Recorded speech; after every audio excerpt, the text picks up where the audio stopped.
Hello everyone. Operating સિસ્ટમના theory lecture સિરીઝમાં આગળનો ટોપિક ડિસ્કસ કરીએ.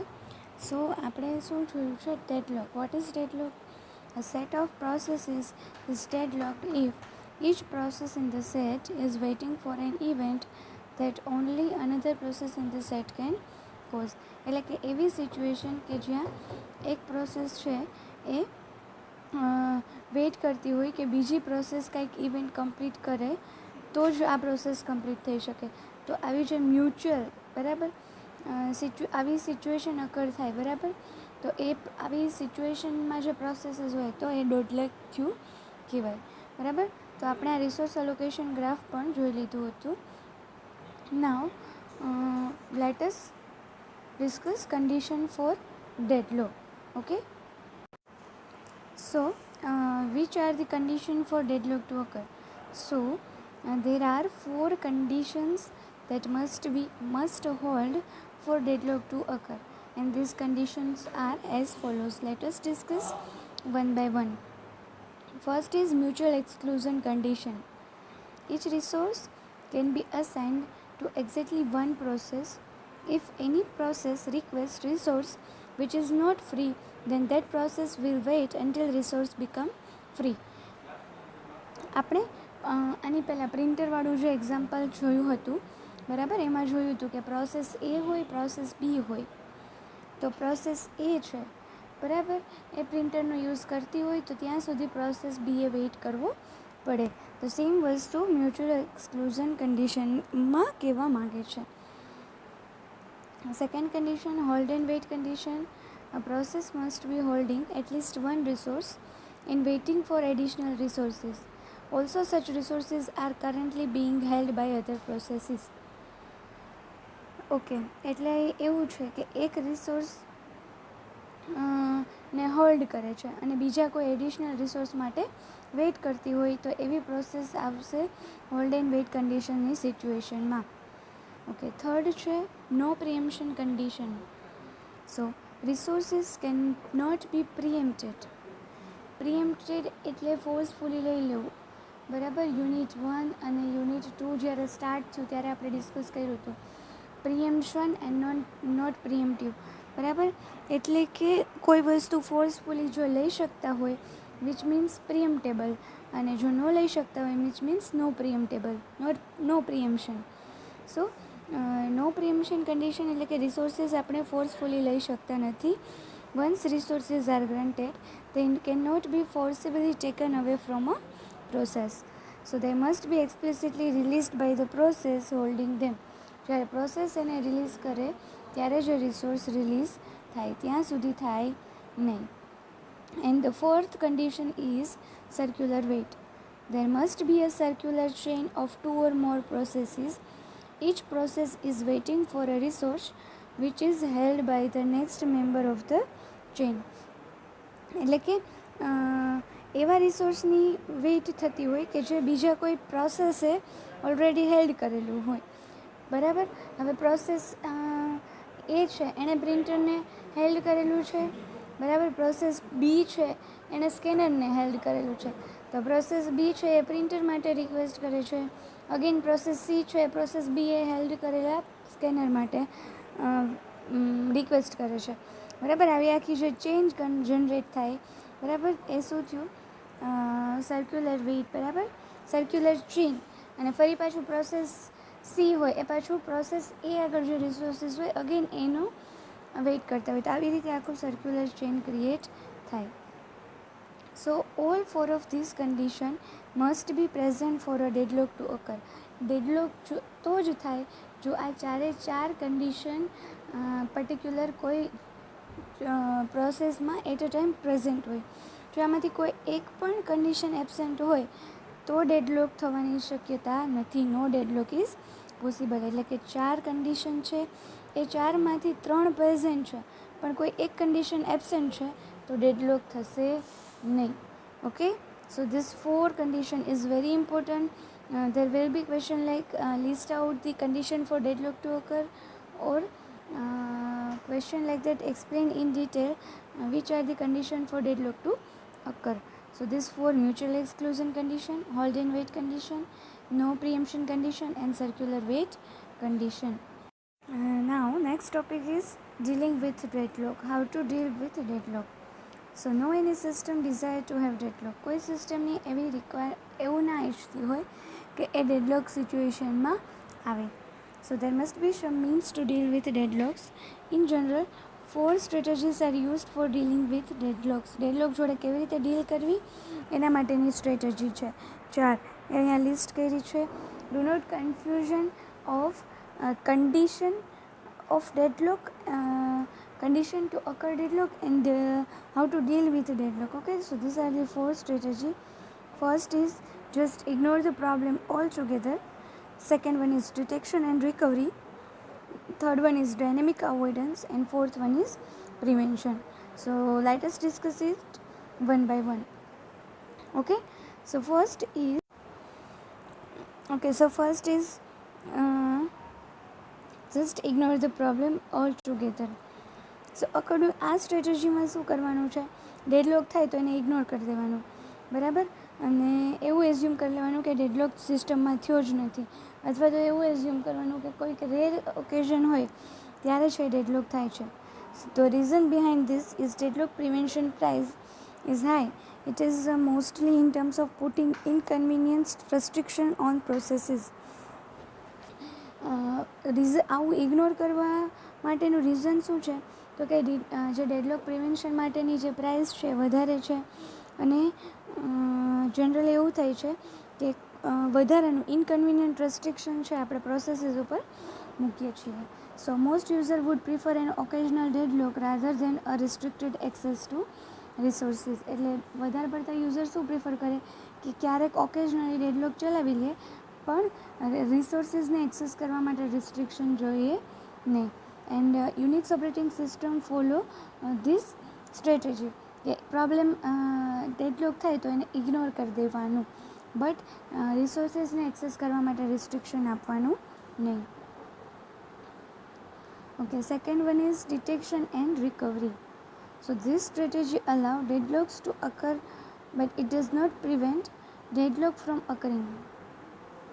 ઓકે, આ સ્ટ્રેટેજીમાં શું થાય છે, ડેડલોક થઈ જાય છે, ડેડલોક થવા માટે ડેડલોક થાય છે તો એને રોકી શકતી નથી આ સ્ટ્રેટેજી, પણ શું કરે છે, it periodically check for deadlocks if they are present, take some action to recover from it. એ પ્રિવેન્ટ એટલે કે રોકતી નથી, પણ એ પીરિયોડિકલી ચેક કરે છે કે ડેડલોક છે કે નહીં, ડેડલોક છે કે નહીં.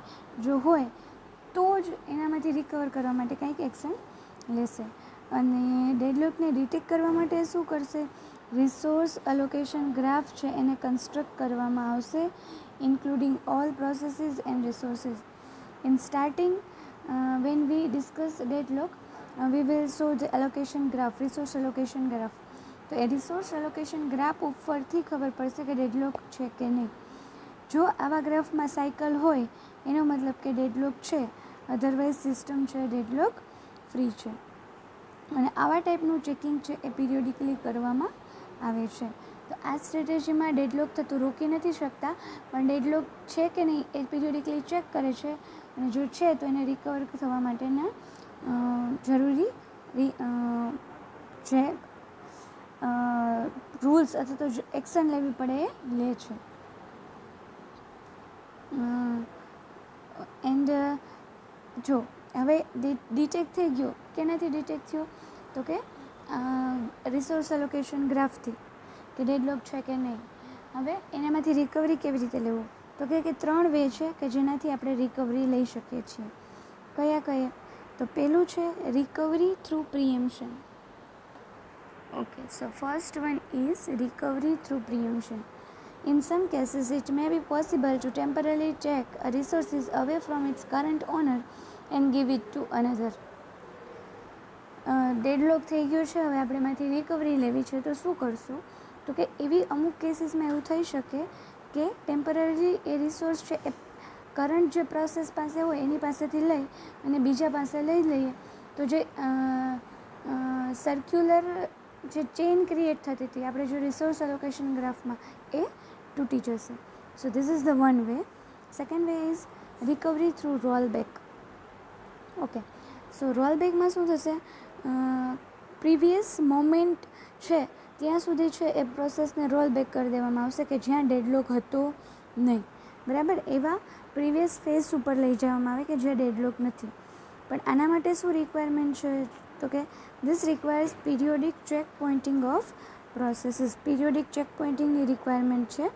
Check pointing of process means that its state is returned to a file so that it can be restarted later. એટલે કે ફરી પાછું આપણે એને રિસ્ટાર્ટ કરવું હોય તો ક્યાંથી કરવું, એ બધા સ્ટેટની ડિટેલ છે આપણે એક ફાઇલમાં સ્ટોર કરવી પડે. સો રિકવરી થ્રુ રોલબેકમાં શું આપણે કરીએ છીએ કે અમુક બેક પાછળ લઈ જઈએ છીએ પ્રોસેસને કે જેથી કરીને જ્યાં ડેડલોક ના હોય ત્યાં સુધી. બીજું એક્ઝામ્પલમાં આપણે લઈએ કે આપણે અમુક ટ્રાન્ઝેક્શન છે એને અન્ડુ કરી નાખીએ છીએ કે એવી જ્યાં સુધી ડેટાબેઝ ટેબલમાં આપણે છે એ અમુક ટ્રાન્ઝેક્શન છે એને અન્ડુ કરી દઈએ છીએ કે જ્યાં છે એ ડેડલોક ફ્રી હોય, બરાબર. એવા પોઈન્ટ ઓફ સુધી આપણે એને અન્ડુ કરી દઈએ છીએ. સો this is the recovery through rollback. And now third is recovery through termination. So the easiest ways to break a deadlock is to kill one or more processes. Easiest way શું છે કે અમુક જે પ્રોસેસીસ છે એને kill કરી દેવી ડેડલોકને દૂર કરવા માટે, રિકવર કરવા માટે. તો આ 3 વે હતા. શેના માટે, તો કે આપણે ડીલિંગ વિથ ડેડલોક, બરાબર. તો એ ડીલિંગ વિથ ડેડલોકમાં 4 સ્ટ્રેટેજી જોઈ. એ 4 સ્ટ્રેટેજીમાં પહેલી જોઈ just ignore the problem all together. બીજી જોઈ ડિટેક્શન એન્ડ રિકવરી. તો ડિટેક્શન કેવી રીતે થશે, તો કે રિસોર્સ એલોકેશન ગ્રાફથી. જો એમાં સાયકલ હોય તો ડેડલોક છે, જો ના હોય તો ડેડલોક નથી. હવે જો ડેડલોક છે તો એને રિકવર કેવી રીતે કરવી એની આપણે 3 સ્ટ્રેટેજી જોઈ, બરાબર. કે પહેલી સ્ટ્રેટેજી જોઈ રિકવરી થ્રુ રોલબેક, બરાબર. એટલે કે અમુક પોઈન્ટ સુધી આપણે બેક જોઈએ એન્ડ ધેન આફ્ટર આપણે એ પોઈન્ટ સેવ કરી દઈએ. અચ્છા એ સેકન્ડ હતી. ફર્સ્ટ આપણે જોઈએ રિકવરી થ્રુ પ્રિએમ્પશન કે ફોર્સફુલી આપણે એક પ્રોસેસ પાસેથી રિસોર્સ લઈ અને બીજી પ્રોસેસને આપી દઈએ. અને થર્ડ સ્ટ્રેટેજી જોઈ રિકવરી થ્રુ ટર્મિનેશન. ઓકે, સો આપણે ડીલિંગ વિથ ડેડલોકમાં હતા, એમાં થર્ડ પોઈન્ટ હતો ડાયનેમિક અવોઇડન્સ. સો ડાયનેમિક અવોઇડન્સમાં શું થાય છે, this strategy suggest us to avoid deadlock. જો આની પહેલાંની સ્ટ્રેટેજીમાં એવું હતું કે ડેડલોકને રોકી નથી શકતા, થાય છે તો એને ડિટેક્ટ કરો અને રિકવર કરો. આ સ્ટ્રેટેજી એવું કહે છે કે ડેડલોકને અવોઇડ કરો. અને એ કેવી રીતે થઈ શકે, તો કે કેરફુલી આપણે રિસોર્સને અલોકેટ કરીએ તો ડેડલોક થાય નહીં. તો થર્ડ સ્ટ્રેટેજીમાં ડેડલોક થાય જ નહીં એવા આપણે જે છે ચાન્સીસ છે એ વધારવાના છે. Okay, and the fourth strategy is deadlock prevention, કે ડેડલોકને રોકવાનું છે. હવે કેવી રીતે રોકશું એના માટેના પાછા અલગ અલગ વે છે. તો પહેલી મેથડ છે mutual exclusion condition. So what is mutual exclusion? Okay, let us first describe this. Mutual exclusion કન્ડિશનમાં આપણે ડેડલોકને રોકવું છે. કેવી રીતે રોકશું, એટલે કે પ્રિન્ટર છે, એક્ઝામ્પલથી જ સમજીએ. પ્રિન્ટર છે, બરાબર. તો એક પ્રિન્ટર માટેની અલગ પ્રોસેસ મેન્ટેન રાખવાની કે જે ખાલી પ્રિન્ટ ઓપરેશન જ પરફોર્મ કરતા હોય. બીજી પ્રોસેસ શું કરશે, પ્રિન્ટિંગ માટે પ્રિન્ટરને એ જે આપણે પ્રોસેસ બનાવી સેપરેટ પ્રોસેસ એને રિક્વેસ્ટ કરશે. તો જેથી કરીને શું થશે, એ પર્ટિક્યુલર જે પ્રોસેસ આપણે સેપરેટ પ્રોસેસ બનાવી એ એવી રીતે બનાવી કે એટ અ ટાઈમ કોઈ એક જ પ્રોસેસ છે એ પ્રિન્ટિંગ કરી શકે. જો બીજી આવે તો જ્યાં સુધી પહેલાંનું પ્રિન્ટ ના થઈ જાય ત્યાં સુધી એ વેઇટ કરશે. તો મ્યુચ્યુઅલ એક્સક્લુઝન કન્ડિશનમાં આ વસ્તુ આપણે મેન્ટેન કરવાની. સેકન્ડ વન ઇઝ ડેડલોકને રોકવું છે તો ડેડલોક પ્રિવેન્શન માટે second is hold and wait condition. It requires that all process should request all the resources at the beginning of execution. If everything is available, process will be allocated the resources and completes its execution. If one or more resources are busy, nothing will be allocated and wait to hold the process. So check deadlock possibility in advance.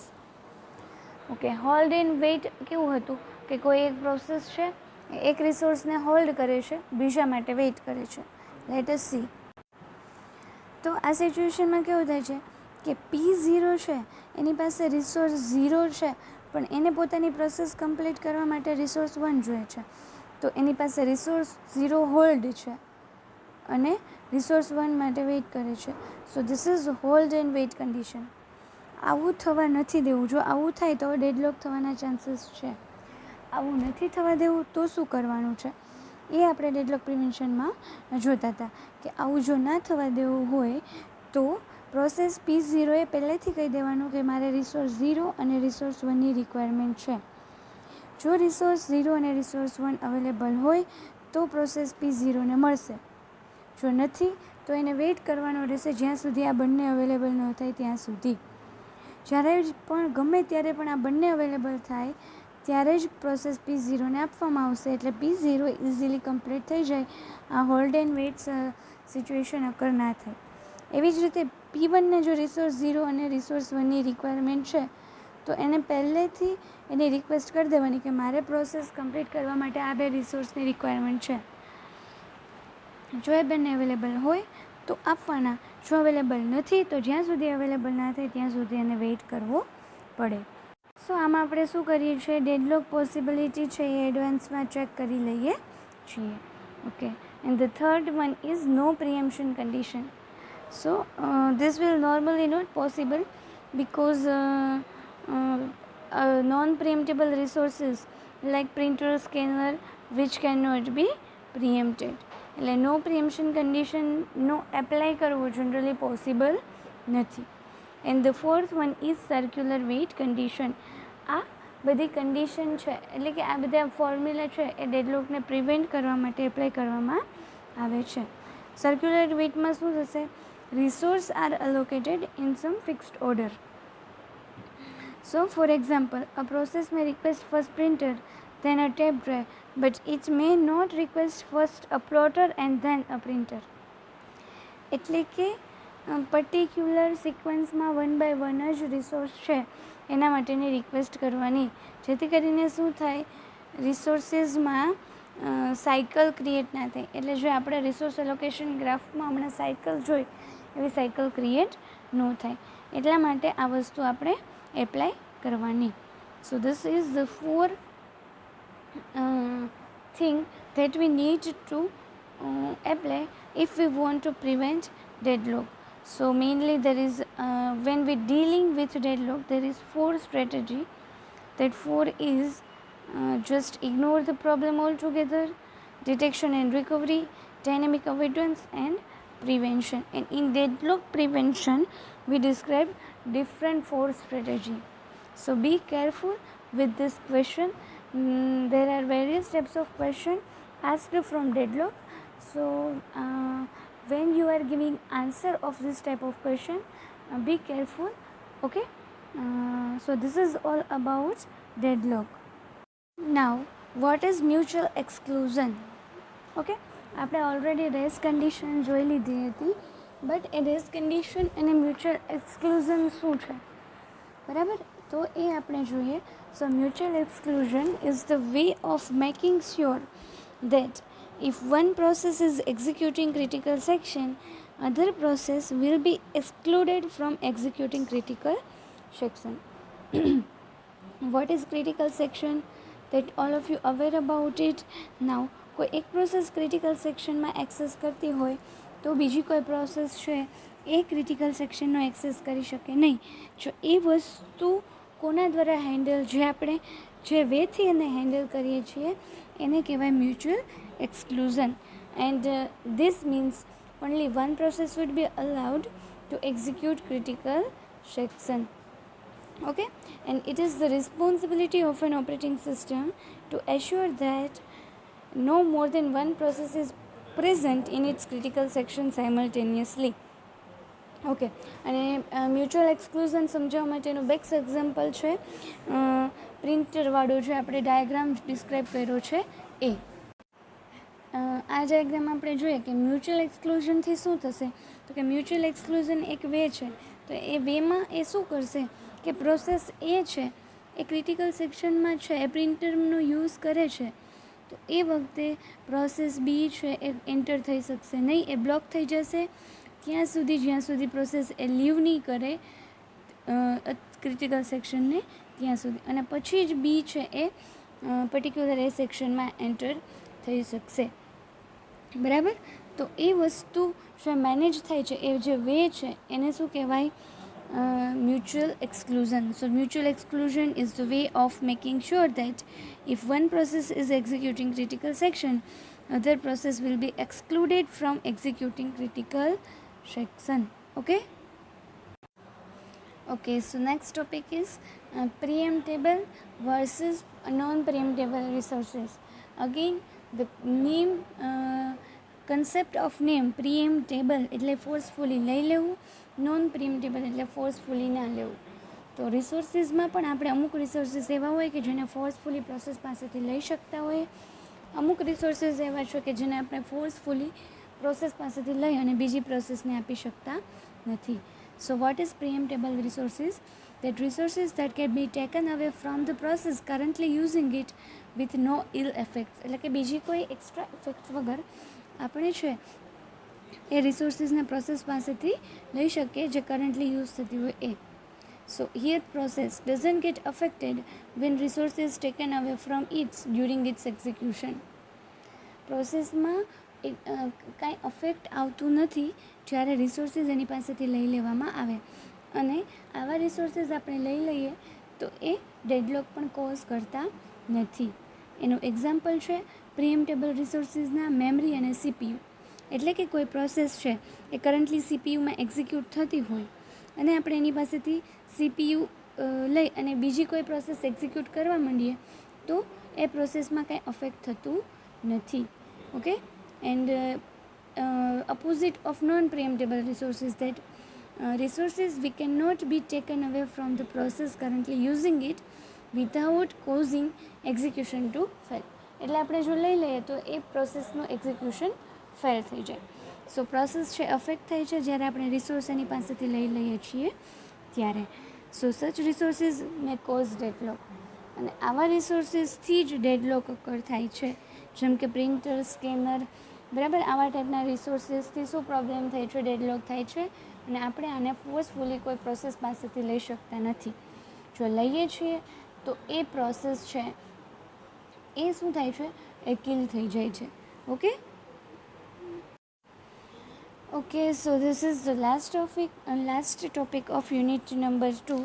So unit 2 is quite lengthy, and we end here about unit 2.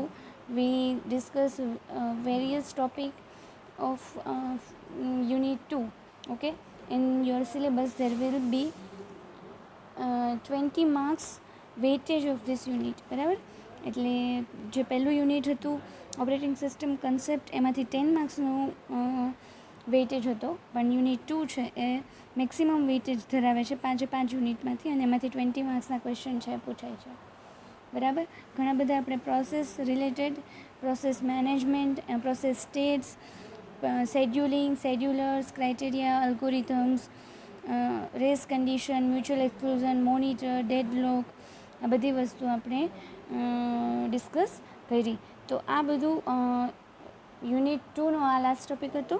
બરાબર, now we start our unit number 3 which is memory management. Okay, અને એનું weightage total છે 16 માર્ક્સનું. Okay, 16 માર્ક્સનું છે એ unit number 3માંથી પૂછાય છે. So unit number 3 is memory management, and it consists of 16 marks. Okay, so let us discuss first topic of memory management, which is main memory and process. Okay, so operating system માં memory management ની requirement શું કામ એને છે? તો કે memory છે એ મેમરીને અલોકેટ કરવી, પ્લસ જ્યારે પણ ડેટાની રિક્વાયરમેન્ટ હોય ત્યારે એમાંથી ડેટા છે એને એક્સેસ કરવાની પરમિશન આપવી, આવા બધા ટાઈપના ઘણા બધા ટાઈપની જે પ્રોસિજર છે એ પ્રોસિજરને મેનેજ કરવા માટે મેમરી મેનેજમેન્ટનો કોન્સેપ્ટ પિક્ચરમાં આવ્યો છે. મેનેજ કોણ કરશે? ઓપરેટિંગ સિસ્ટમ જ કરશે, પણ કેવી રીતે કરશે એ આપણે યુનિટમાં જોઈશું કે ઓપરેટિંગ સિસ્ટમ મેમરીને કેવી રીતે હેન્ડલ કરે છે અને એ યુઝરને કેવું ઇન્ટરફેસ એટલે કે યુઝરને કેવું પિક્ચર છે એ આપે છે. Okay, so first topic is main memory and process. Okay, so what is main memory? Main memory is also known as the physical memory. Main memory એટલે કે જે ફિઝિકલી તમે તમારા સીપીયુમાં અથવા તો તમારી જે સિસ્ટમ છે, લેપટોપ છે, એમાં એકચ્યુઅલી અવેલેબલ હોય તો એ ફિઝિકલ મેમરી એ main memory. It is internal to the computer system and comes in the form of chips. એ ચિપ્સમાં અવેલેબલ હોય છે, બરાબર. Main memory generally consist of random access memory RAM. We already discussed random access memory which is volatile. Volatile means it needs to have electric power in order to maintain its information. હવે જ્યારે પણ power બંધ થઈ જાય તો information lost થઈ જાય, એ થઈ મેઇન મેમરી. એટલે મેઇન મેમરીમાં શું હોય તો કે રેન્ડમ એક્સેસ મેમરી હોય જે વોલેટાઇલ છે. અને વોલેટાઇલનો મિનિંગ એ જ છે કે તમે પાવર ઓફ કરી દો ત્યારે એમાં જે ઇન્ફોર્મેશન ડેટા હોય એ જતું રહે, એ વોલેટાઇલ. અને નોન વોલેટાઇલ મેમરી એટલે તમારી જે હાર્ડ ડિસ્ક ડ્રાઈવ હોય કે એમાં છે તમે પાવર ઓફ કરો છતાં પણ ડેટા એઝ ઇટ ઇઝ રહે છે. Okay, so random means random access મેમરીનું ડિટેલ આપી છે. What is random? Random means that any piece of data from this memory can be accessed quickly in constant time. Constant ટાઈમમાં તમે ગમે તે piece of data, બરાબર, આ મેમરીમાંથી પીસ ઓફ ડેટા છે, બરાબર, એ એક્સેસ કરી શકો. All the information is stored in disk in form of various files. આ બધી ઇન્ફોર્મેશન કેવી રીતે સ્ટોર થયેલી હોય? વેરિયસ ફાઇલ્સમાં. પણ ડિસ્કમાંથી એક્સેસ કરવું એ સ્લોવર છે કમ્પેર ટુ મેઇન મેમરી, બરાબર. મેઇન મેમરીની કમ્પેરિઝનમાં હાર્ડ ડિસ્કમાંથી કોઈ પણ ડેટાને એક્સેસ કરવું એ કેવું છે? ટાઈમ કન્ઝ્યુમિંગ છે. Okay, if CPU wants to use any information, it must be first brought into main memory from disk. હવે જો આ કન્સેપ્ટ એક વખત ક્લિયર હોવો જોઈએ. સીપીયુને કાંઈ પણ એક્સેસ કરવું છે તો સીપીયુ સૌથી પહેલાં એ ઇન્ફોર્મેશનને ડિસ્કમાંથી ક્યાં લઈ આવશે? મેઇન મેમરીમાં. ક્યાં લઈ આવશે? મેઇન મેમરીમાં. અને મેઇન મેમરી છે એ જે હાર્ડ ડિસ્ક છે એના કમ્પેરમાં એક્સપેન્સિવ આવે છે, એટલે જ એની કેપેસિટી લિમિટેડ હોય, બરાબર. લિમિટેડ એની સ્ટોરેજ કેપેસિટી હોય છે compare to hard disk drive, અને એની પ્રાઇસ છે એ વધારે છે એટલા માટે. Okay, so main memory. Here it is. In unit number 2 we discuss what is process control block. So process control block stores all the information related to particular process. Okay, so here it is process control information, entry point to program. Here it is program, data and stack. Okay, so what happened that in data actual value of program or data is stored, instruction is here, and stack means some jump instruction or various another information is stored in stack. Okay, and we have already discussed in unit number 2 what is process. So a process is nothing but the execution of the program. Okay, so a process is an instance of computer program that being executed, or a process is a program in execution. A process is an execution of a program. There are 3 ways to we can say that define process. So it contains program code. Here it is program code, then after data and stack part. So process માં શું હોય? program code હોય, data હોય અને stack હોય. These 3 parts have address space. આ જે 3 part કીધા છે, બરાબર, એ 3 પાર્ટને શું આપેલું છે? Address space. And this address space can be considered as a list of memory locations which process can read and write. આ જે મેમરી લોકેશન છે એ અહીંયા આપેલા હોય છે કે એ પર્ટિક્યુલર લોકેશન ઉપરથી શું થશે, પ્રોસેસ છે એ રીડ અને રાઇટ કરી શકશે. સો this is the basic concept of main memory and process. What is main memory and what is process? Process we already discussed in unit number 2, but here it is also given brief overview. Thank you.